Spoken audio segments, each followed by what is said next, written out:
A surge in refugee arrivals has led to soaring tensions on Greece's outlying Aegean islands, with Lesbos mayor accusing the government in Athens of allowing it to become a giant prison camp.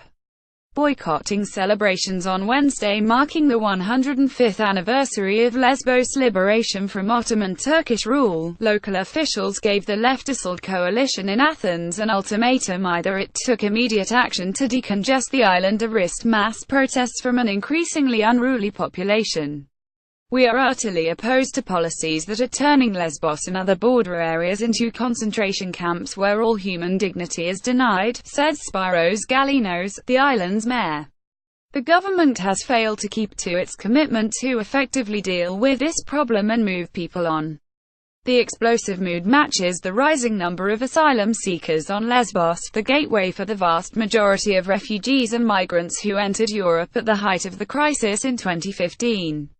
Close to 6,000 people are being held at the island's main camp in Moria, which was initially established as a temporary measure to house no more than 2,000.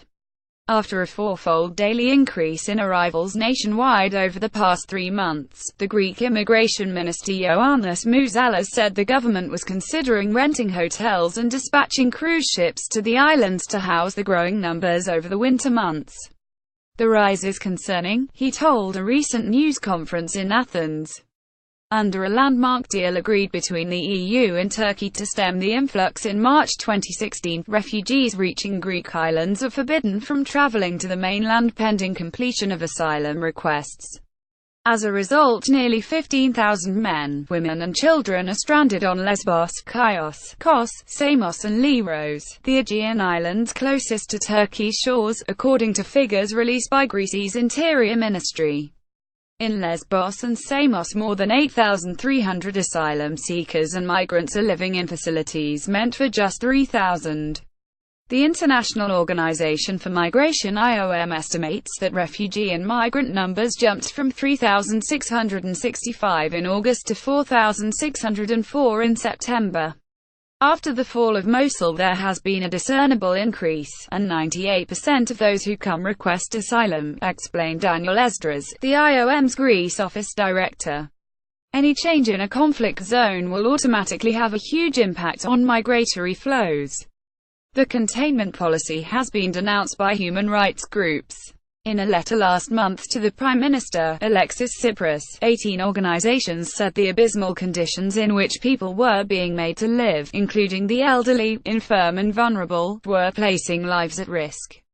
Municipal authorities have reacted furiously to suggestions that camps be enlarged and new ones established, arguing that expansion in any form will only lure more refugees and migrants. At the height of the refugee crisis, before countries along the Balkan corridor closed their frontiers and shut off entry to Europe, locals on Lesbos exhibited extraordinary compassion, rushing to greet refugees and offering aid. But the failure to effectively decongest the island since the EU-Turkey deal was signed has prompted growing anger, with residents blaming overcrowding for almost every ill, including the rise in crime. Alleviation was necessary not only to maintain the dignity of people fleeing poverty and war, but to protect social cohesion in a border area that is of national significance to Greece, its town hall said. Officials in Athens have been reluctant to criticize Ankara for the increase in numbers, instead attributing the rise to a reflection of Turkey's strained relations with the EU before a visit to Greece in early December by the Turkish President, Recep Tayyip Erdogan. "We are Turkey's neighbor, we are not Luxembourg, and so we are careful about what we say," Ioannis Balafas, the deputy migration minister, told The Guardian. "What we are seeing is a political game. Whenever Turkey wants to put the pressure on Europe, it turns on the tap and lets more people through." Yorgos Koumoutsakos, the shadow minister of foreign affairs in the main opposition New Democracy Party, agreed. "If it really wanted to, Turkey could more effectively control the flows," he said. "What we are seeing, it would seem, is a reflection of Turkey's problematic relationship with the EU." In the meantime, Greece's easternmost islands were paying the price.